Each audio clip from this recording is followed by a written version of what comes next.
when you were younger than you are now, and you look very young now anyway, so when you were a complete embryo, Mhm. did you have aspirations to be on radio and television? I mean, I know for starters, you started more on TV than radio anyway.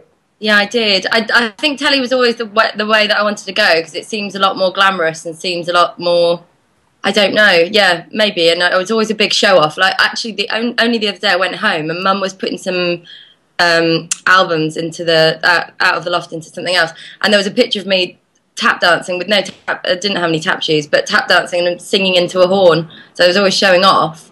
But like, I don't really. Yeah, I don't know. I didn't really have an idea of what I wanted to do. I just kind of moved to London. I knew I wanted to move to London. My friend moved to London. I moved with her, and I was looking after TV presenters for a bit and newsreaders and comedians at a management company. Oh, okay. So you were basically, picking up the phone and trying to get people jobs rather than Yeah. yourself one. Well, they were quite famous ones, so they didn't need my help. But yeah, Oh, the who? fielding calls and stuff. There was lots of, well, Simon Amstel was one of the ones that was one of the comedians, I suppose, but presenters. He had just started Pop World when I started there, so he sort of became quite big when we were there.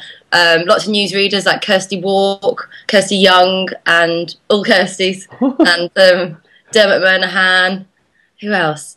Mark Durden-Smith, who was a TV presenter at the well, he still is a TV presenter, but he's just not. I haven't seen him around as much lately, and all those sorts of guys really. And then they had a comedy side to it as well, with lots of big people like Lenny Henry and League of Gents. I remember on the first day there at the company, I stood in the lift with the League of Gentlemen, and they were all around me, and I was just like, "This is weird."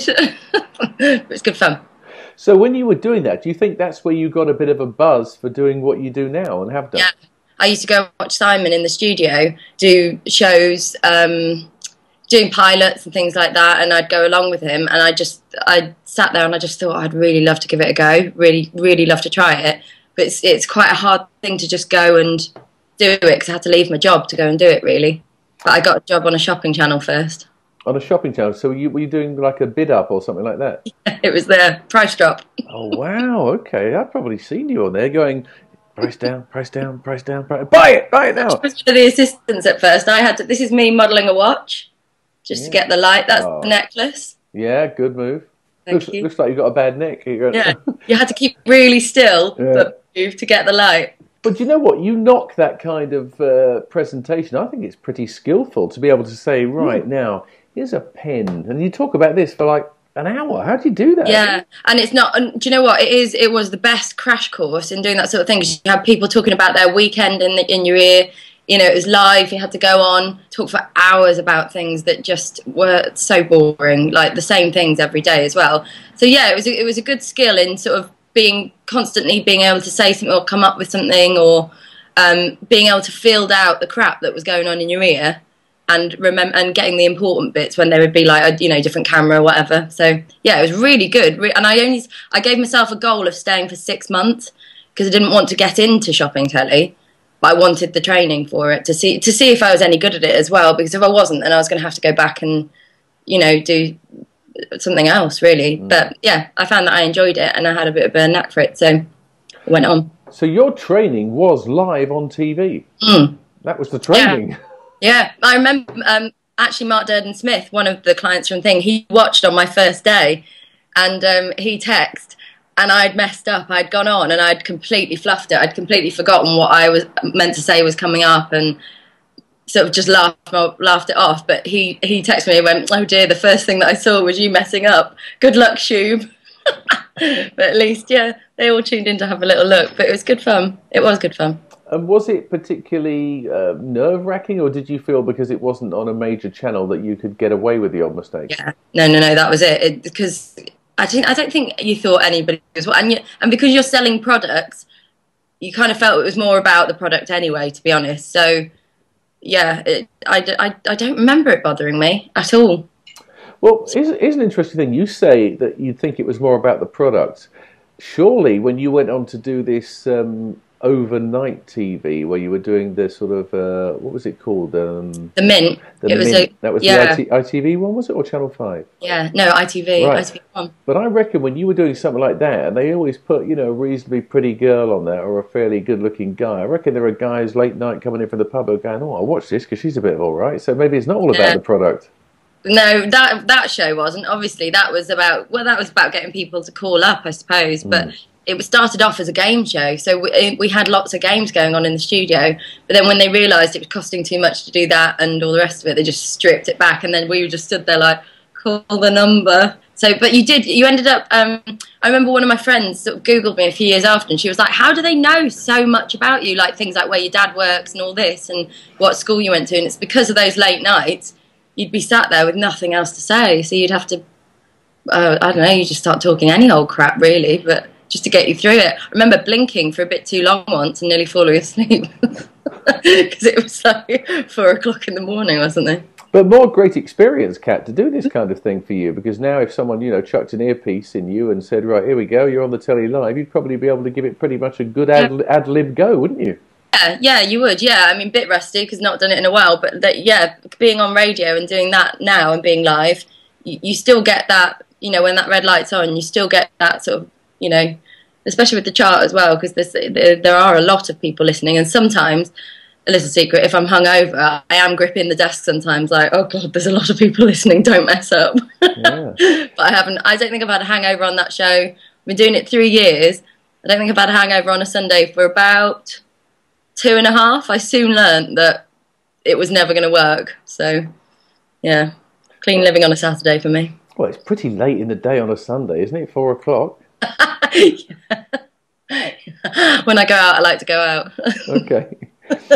Take us back to the beginning, when you were, before you even got the job at the agency and stuff, what were you doing school-wise? Were you interested in media then, or was it something completely came out of the blue? No, in school I did, for A-levels, I did accounting, business studies, psychology and English literature. So, I didn't think I was good. I always danced, actually. I was a dancer until I was about 16.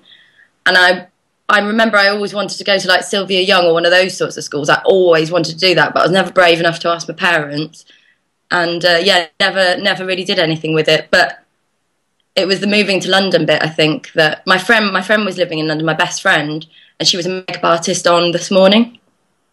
She'd managed to get herself in there, so I moved in with her, and then started working at that agency, and it all just seemed a bit glamorous, really. And do you have an agent who looks after you nowadays? Yeah. But I do think that I'm a good client, because I do know it's not that easy sometimes to just book a car. I do know that things, because I used to get calls from some of the clients at KBJ 5 o'clock in the morning, my car's not here, blah, blah, blah, and you'd be like, oh my God. And sometimes that it's not. So I do think I'm quite a generous client like that. Because you understand how it works. You've done both sides of it, yeah. I think so, yeah. My agent would probably say something different, but yeah, I do have someone to look after that. And did you ever dream when you were, when you were really little, sort of, when you were brushing your hair in the mirror and singing along to pop songs and things, did you ever think that you'd be, I don't know, in some shape or form connected with the pop stars of today, as you are, very much so? I don't know. Maybe. I think most children sort of dream of that sort of thing. I think that's just something you see people on telly and you see pop stars. I remember going to see Take That, actually. My dad took me to see Take That because my mum was pregnant, so she couldn't take me at the time. And I remember seeing the girls with them. They were being led, I think, from like the bus to the arena. I remember seeing a girl with them and she was sort of waving, and I remember standing there thinking, that utter bitch! Yeah. How she managed to do that? And then I had a moment when JLS first came in, off the X Factor, and we were all leaning out the window with them, and I was leaning out with them, waving at people. I thought, I'm that bitch! I'm that total bitch! They all hate me! And I love it! So anyone who's watching this now and aspiring to be a radio or TV presenter, how can they get to be that bitch? Yes, let's all become a bitch. Even if they're a guy. Well, do you know what? It was, I made the leap from doing the late night stuff, which wasn't very well. They didn't take you very seriously as a presenter or anything doing those late night things, because there was a bit of stigma attached to them. But it was all good training. And mine was kind of a bit of luck, really, because a lot of the people that I work with, they're always saying that they did hospital radio, or they did, you know, their university radio or paper or something like that to get into things. But a guy who was a DJ at the time who was called Bam Bam. He was big in London. Bam Bam and Street Boy. He was watching late night, one of these, the Mint, watching the thing, and kept calling up and recording it, obviously, so he could play it on his show if he got through. And he didn't manage to, but his producer at the time Googled me, found my agent, called my agent, and got me to come in as a joke. Just like the next day, I was like, "Oh, I'm here," sort of thing. Because he was trying to call up to talk to me on the show, and then so I came in, and then me, Bam Bam and Street Boy all really got on well the night that like we went in as a joke, and they then did a podcast and had me on as like the female, I suppose. You know, and well, I am, obviously. Really? Yeah, I know. It's not that kind of webcam. Oh, I knew it wouldn't be long before I said something stupid.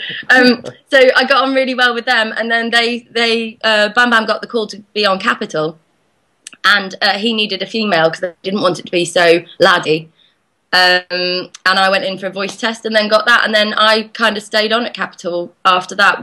We both got sort of, well, marched out, I think is the wrong word, but his contract stopped after a year, and so did mine, obviously, because I was on the show. But then a year or so later, I got a call back to do another evening show with Rich Clark, and did that for a couple of years, and then the move just went on from there. They put me and Rich on the chart then as well. Well, it's amazing where you talk about it almost so blasé. I mean, I'm not saying you're not grateful, but that is, that's, yeah, I don't mean that. What I mean is it's a bit like you did. Oh, I did that, I did that, I did that, I did that. You've fallen into probably one of the biggest radio shows, if not the biggest, in the country on loads of stations, and yet you never really planned to do it. No, I know, and that's what I mean. And sometimes I feel terrible about it, like, because I know Rich, my co-host on it, he is such a radio geek. They all are. There are a lot of radio geeks. I'm sure yourself is a radio geek, Pat Sharp.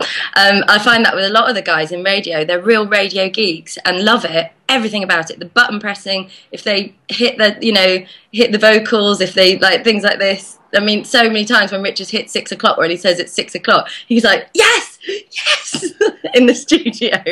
And I sometimes I do feel bad that I haven't planned to do it that way, but I don't know, maybe that's just the path, I suppose. And that means there's nothing set in stone. You can't, I don't think I would have got there if I'd planned to do it, I don't think. Interesting point. What about rejection, Kat? Have you ever had to face rejection, or has everybody just said to you, yep, you've got it, you've got the job, you've got the job? Like, so many auditions over the years. I remember years ago going to an audition, and the woman said to me, she went, it's a shame because you look nice. She said, but we kind of want you a bit more Alexa Chung. And I was like, what does that even mean? I was just like, oh, right, okay. And I mean, there's a big focus for the TV side. There's a big focus on women's weight in it. Sometimes it's quite hard. I know someone called me the other week, and he said to me about doing a show, and he said, "What do you look like these days? You haven't put on loads of weight or anything, have you?" And I was just like, no. It's a bit rude, isn't it, almost? Yeah, it's quite tough. I found it's quite tough, and radio is quite a male dominant world. I don't really know. I don't think there's any reason for that. There's a lot of fantastic women in radio, but I think it's just quite a male dominated world, and TV is to an extent too. So I do think it's quite hard sometimes to break into there, but yeah, once you do, I think you're all right. It's just getting in there, and yeah, I've had loads of rejection over the years, loads of stuff, loads of things. You just have to keep going, really. Don't give up. But you do have to keep going. Okay. And what about confidence, Kat? You know, you seem a very confident person. You must be to have done the stuff on the telly that you've done, and indeed for radio that you do now. I mean, how do you get that confidence if you don't have it? Where somebody is watching this and thinks, "Oh, I wouldn't mind doing radio and telly, but I'm a bit shy." Yeah, I know. I don't. It's a weird thing because you can put it on. Well, Rich Clark always says, one of his many quotes, "Wear a big hat." As long as you're out there and you're confident about what you're saying. And I suppose always one thing that I learned as well is maybe pick up a paper now and again every day and try and like just read and just be aware of what's going on around you, so then you don't get caught out and look silly with things, because that's happened a lot. I remember interviewing this guy he'd worked on the Muppets, and I said something ridiculous, and I don't know why. I said, "Oh, how is Jim Henson? Do you speak to him still?" And He died. yeah. He's like, "No, he's been dead quite a while, Kat." And I was like, "Right." So always do your research, so you're just fully prepared for everything. And yeah, that's it really, I think. I'm not sure.